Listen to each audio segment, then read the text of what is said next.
last but not least, for this battle box that is centered around 3 MPR rulers and Charlotte from CSC, because I needed a generic ruler for Were Rabbits.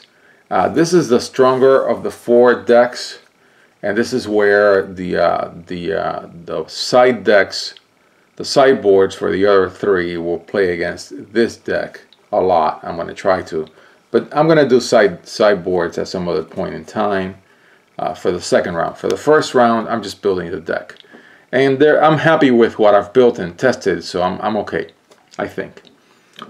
Anyways, Cthulhus. Pay 0, so you can flip it for nothing if you have Cthulhus, and you do. Okay. So then when you flip it, your opponent banishes a non-Cthulhu resonator. That's great. And in this battle box, nobody else has Cthulhu, so if they have any resonator, they're gonna pick 1. They pick it. Then this card's attack is equal to the total attack of Cthulhu resonators you control. So it's 0. So it just gets filled with Cthulhus, and I believe it's a strong deck. Okay. I was gonna have 4 of this combo, but I chose not to. I chose to leave it at 2 and 2. Okay. So I'll read the one that gets the goat first. Shep Niggurath, Goddess of Fertility.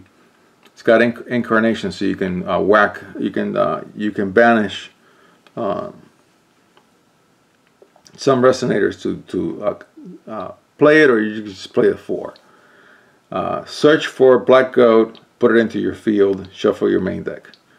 Tap it, banish 2 other Cthulhus, put target Cthulhu non-spell card from your graveyard into your field. So it's a really nice reanimator. So it incarnates and reanimates. That's pretty good. I have 2. I may choose to bump it up to 4 at some point. And then I got two goats. Very weak. It's really a sack outlet. But when it lands in the graveyard, you can pay 1 red and hit something for 200. That's not terrible. Okay. Now I'm going to do a Cthulhu count before I get going, and I think it's pretty high. Of course, I think Cthulhu's is a very strong deck. It is the strongest tribal deck, in my opinion, in all of Grimm. That's just my opinion. So 4, 8, 12, 16, 20, 24. Yeah, look at that, 29. Yeah, this is definitely a Cthulhu deck. All right, Shantak or Chantak.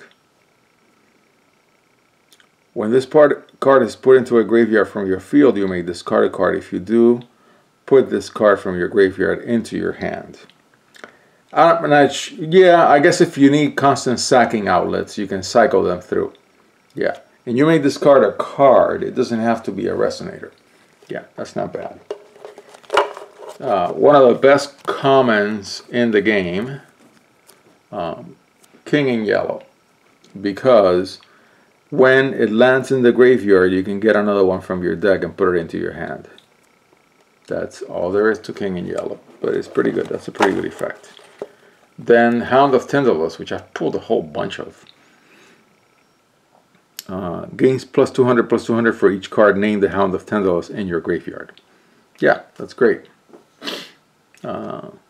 When this card is put into a graveyard from your field, you may pay 1 red. Search your main deck. Yeah, so it's just like the King in Yellow. You can keep searching for them. Yeah. I only have 1 of this card, and I don't know if I need to have more than 1 or any one at all. It's got First Strike. Gains +200/+200 for each spell card in your graveyard. Yeah. Not sure if I'm going to keep it in the deck. Then from Moa, Thuga, Incarnation red instead of 2 red, so you can whack something and just pay red, and you've got this on the field, and it's got swiftness. That's pretty good. Then 4 Nyarlathoteps, to look at somebody else's, to look at your opponent's hand and force that person to discard that card. Yeah, and it's got incarnation for 2 resonators instead of paying the 4. Yeah, from Maw. Maw is a pretty good set, except for the 5 rulers that it should have had. Then another double incarnation card. When it enters, destroy target resonator with no addition. Yeah, and it's a little aggro, 375. I put 3. Beautiful card. Then on the high end, not sure if I need 2 of this guy or just 1. It's got a double darkness incarnation, and when you tap it, target resonator gains what this guy has, +9/+9, and flying. And it's a flyer, so yeah, actually I need it. Yeah, it's a little bit on the high end at 6. And then this guy, I don't know if I need this guy in this deck. I wish I had the 5-drop that you can drop anything from your deck from, I think it's a rare in SKL. So it's got triple incarnation, enters, destroy all low casting resonators, 2 or less. I believe pierce means that it hits the your opponent, but it's an 8-drop. You're almost never going to play this card. Not sure if it really belongs in this deck. There is a deck with just big dudes and automatic drops with that 5-drop that I want to build, and I may switch this card over there or get a new one since the cards are so cheap.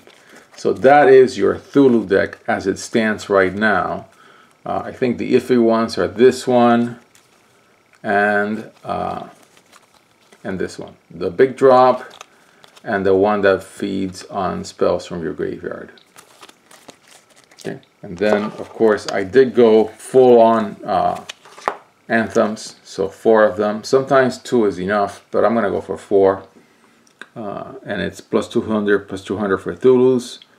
And then you can banish it for 1 darkness, put the top 5 cards of your main deck into your graveyard. That's not bad. That is not bad, since this deck just feeds on the graveyard. 2 Crime and Punishment, X spells after you get hit, instant.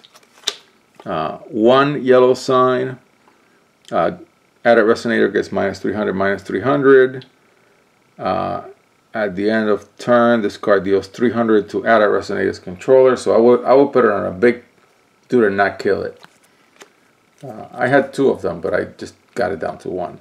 Then while you have 5 or more Cthulhu cards in your graveyard, put target Cthulhu non-spell card from your graveyard into your field. Yeah, nice. At the beginning of your main phase, put target Cthulhu non-spell card from your graveyard into your field. It gains swiftness. If it would leave your field this turn, remove it from the game instead. At the end of the turn, remove it. Yeah. So just put something big from your graveyard, hit with it, and remove it. When this card is put into a graveyard from your field, you lose 1,000 life. Yeah, this is a dangerous spell. Alright, then when it comes to the stones, I only put in 3 of the... This is the most expensive dual stone right now. I guess I'm beginning to understand why, and it may be because people want to build Cthulhus. It's a great deck to build. This may not be the very best Cthulhu build. I doubt it. These are the only 3 that I have so far. So if I have to do another Darkness Fire deck, I'm gonna have to buy more, and I will. And so then the other 9 are a mixture of fire. See, 2 of them. And then, yeah, 3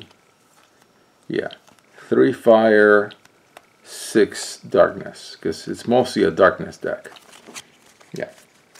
So there you have it, folks. That is the Cthulhu deck as the sun is coming in.